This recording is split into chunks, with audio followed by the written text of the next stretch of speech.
میں آپ کے وساطت سے گلگت بلتستان بلکہ پورا پاکستان کو یہ کہوں گا کہ ہمارے جو حکومت ہے کولیشن حکومت، اس نے یہ 1.5 سال کے کردگی یہ بہت بہتر اور اچھے انداز میں کیا۔ انشاءاللہ ہمارے پاس اگلے 10 مہینے اس میں بھی ہمارا کوشش ہوگا کہ اپنے صوبے کو مزید فعال کریں گے اور مزید آگے لے کے جائیں گے۔ گلگت بلتستان حکومت کا یہ مطالبہ رہا ہے کہ سب سے پہلے تو یہ ہے کہ ہمیں آئینی حقوق دے دیں۔ اگر آئینی حقوق میں دیری ہوتا ہے، لیٹ ہوتا ہے، تو اس صورت میں ہم نے مطالبہ رکھا ہے کہ ہمیں NFC ایوارڈ کا حصہ بنائے اور NFC ایوارڈ کے فارمولے پہ ہمیں بجٹ دیا جائے۔ اس حوالے سے وزیر اعظم نے یہاں پہ وفاق لیول پہ کمیٹی بھی بٹھایا ہے، اس میں ہمارے صوبے سے بھی 3 منسٹر ہے اور وفاق سے بھی 3 منسٹر ہے۔ منسٹر فائنانس کے سربراہی میں ہمارا مطالبہ ہے کہ AJK طرز کے جو فائنینشیل ایگریمنٹ ہے اس طرح سے اور NFC فارمولے پہ اگر ہمیں فنڈ دیں گے تو گلگت بلتستان کو 250 ارب روپے ملیں گے، جس سے ہمارے ضروریات کور ہوتے ہیں۔ اور اس کے ساتھ جو ہے ہم نے وہاں صوبائی لیول پہ اپنا جو فیسز ہے، اچھا واٹر اینڈ پاور کے جو بجلی کے ریکوری ہے، اس کے علاوہ ٹیکسائز کے جو ریکوری ہے، اس میں جو ٹارگٹ ہمیں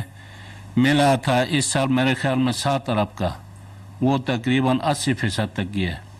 تو اگلے سال جو ہے ہمارا وہ بڑھ جائے گا، 10 ارب تک جائے گا، پھر 15 ارب تک جائے گا۔ اور ہم نے اس سال جو ٹورسٹ وہاں آئیں گے،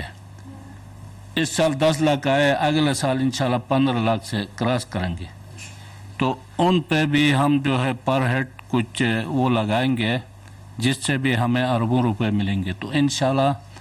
اور اس سب سے بڑا بات یہ ہے کہ ہمارا جو دیامر بادشاہ ڈیم بن رہا ہے، ابھی اس کے آخری مراحل ہے، اگلے 2-3 سالوں میں بننا ہے۔ ہمارا مطالبہ ہے کہ ہمیں نیٹ ہائیڈل پرافٹ میں جو ہمارا حصہ بنتا ہے وہ ہمیں اب اسے مختص کریں گے تو آنے والا اس میں گلگت بلتستان ایک بہترین اپنا وہ کر سکتے ہیں، ہمارا انشاءاللہ جو ضروریات ہے وہاں سے حل ہوں گے۔ ہم نے یہ فیصلہ کیا کہ جو چینل سے نیچے زمین ہے، جو داسس ہے، جو غیر آباد زمین ہے، وہ عوام کی ملکیت ہوگا، اور اس کے اندر سکردو اور گلگت میں کچھ لوگوں نے اپنے انداز میں تقسیم کر کے قبضہ کیا، لیکن حکومت نے ان کو الاٹمنٹ نہیں دیا، ان کو ملکیت نہیں دیا۔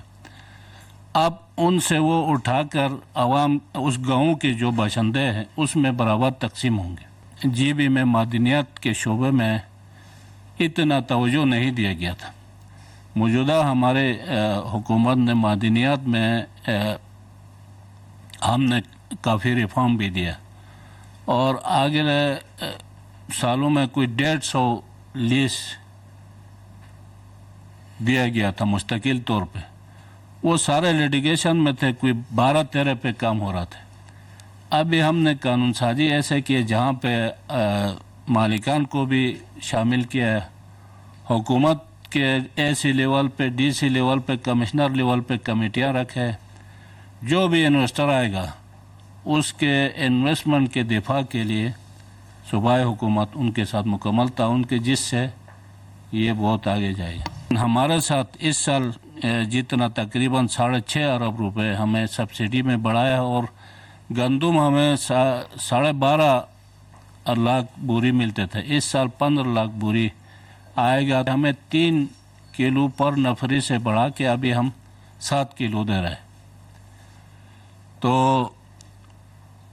آنے والے سال اگلے اگر مہنگائی بڑھ جاتے ہے تو پھر اس حساب سے ان کا سبسڈی بھی بڑھے گا، لیکن جب ہمیں NFC میں ہمارا حصہ ملتا ہے تو پھر ہمیں اس کی بھی ضرورت نہیں، جو سبسڈی کی بھی ضرورت نہیں،